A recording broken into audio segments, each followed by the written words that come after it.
Mga hinaing nyo'y aaksyonan. Rectang Connect, aksyon agad! Pinag-iipunang 300,000 piso ininvest sa negosyong isa naman palang scam. Yan naman ang suliranin ng kasambahay natin mula sa Santa Cruz, Antipolo City na makakausap natin sa kabilang linya. Ito yung taga Santa Cruz, Antipolo City.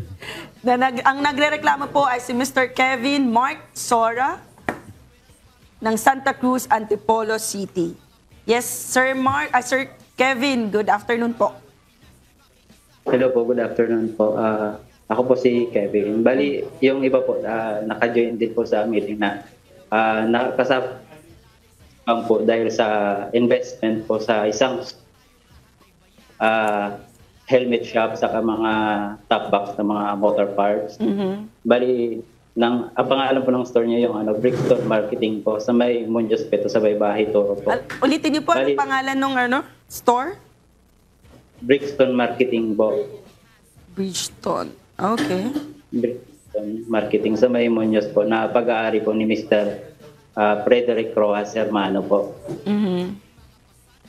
Okay. Bali, nung 2022, nakapag-invest po ako sa kanya ng 300,000 po sa store niya na yun nga, may pangakong kikita po kami ng 5% po per month. Ngunit wala po siyang naibigay po sa akin kahit piso po. Or kahit may balik man lang po yung kapital, wala po. Since the start ng usapan ninyo, paano po paraan ng inyong transaksyon? Face-to-face na transaction to or online na transaction?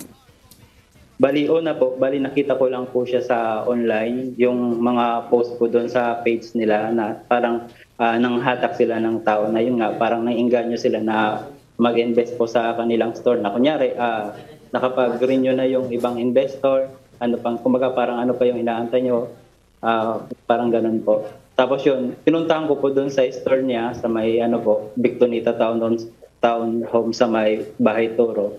Yun, nakita ko naman po yung physical store niya. Sabi ko baka, yun nga, kala ko legit po. Yung pala, hindi po pala totoo. So, ibig sabihin yung pinuntahan nyo yung physical store. Pero, Opo. At nagbigay ka ng pera doon. Kanino ka nagbigay ng pera? Doon sa may-ari? Kay Mr. Frederick. Opo, kay Mr. Frederick Hermano po, sa may-ari po. Bali, okay. Opo, doon din po kami nagpirmahan ng kontrata. Din pinakita niya din po yung mga parang mga re-store niya po sa mga store niya po. Kaya sabi ko parang totoo siguro po talaga. Kaya ayun po. So, nung time po na yun, doon po kami nagpirma at nag-abot po ako ng cash po sa kanya. And you have all the documents naman and other evidence mo? Yes, Documents ng pirmahan? Pictures niya, yes, po, sige po. Opo, okay, IDs. I think makakatulong sa atin si Lieutenant Daniel. Sinong research? Ito pala. Si Police Lieutenant Colonel Richard Mipanya ng Station Commander ng PS-15 QCPD. Sir, baka po matulungan natin itong ating nagrereklamo na si Kevin Mark. Sir, nakamute po yata kayo, sir.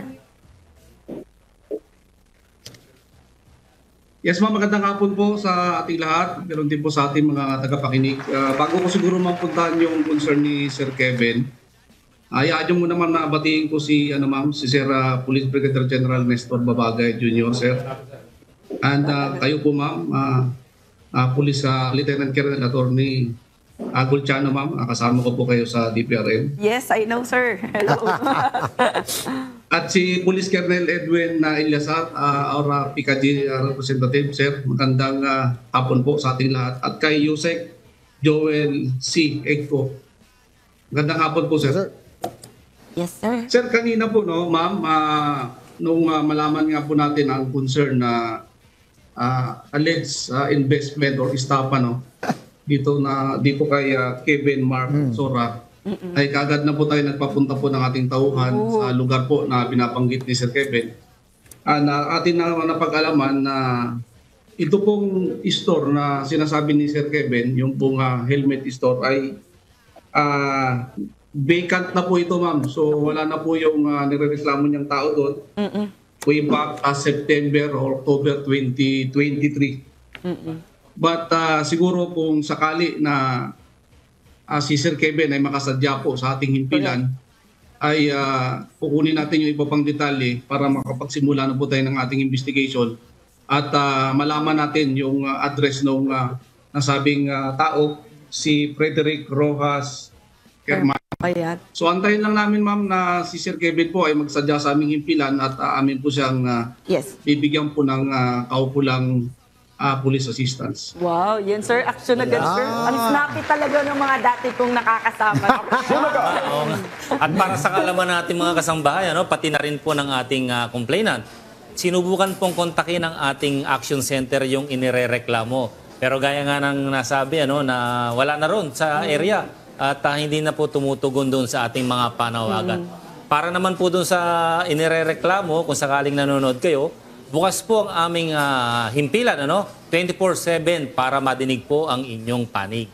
Oo, at baka mayroon pang ibang mga nabiktima itong nirereklamo ni Sir Kevin, no? Maglantad na rin kayo para madagdagan po itong naisampa natin na kaso dito. Yes. Yes, Sir Kevin, baka meron po kayong mensahe or panawagan sa inyong inirereklamo. Apo, bali, may mga kasama din po pala ako naka-join po dito sa Zoom meeting na nagreklamo din po dun sa tao po yun na nag-scam po sa akin. Bali, kung sakali po, pwede po ba namin may sama-sama na lang po yung pagpunta doon kay Sir Mepanya po. Yes. Yes sir, you are welcome po at inaantay po namin kayo dito upang masimulan na po natin yung ating pag-iimbestiga at mabigyan natin ng kaukulang aksyon po yung inyong pong concern. Alright. Maraming salamat, Mr. Kevin.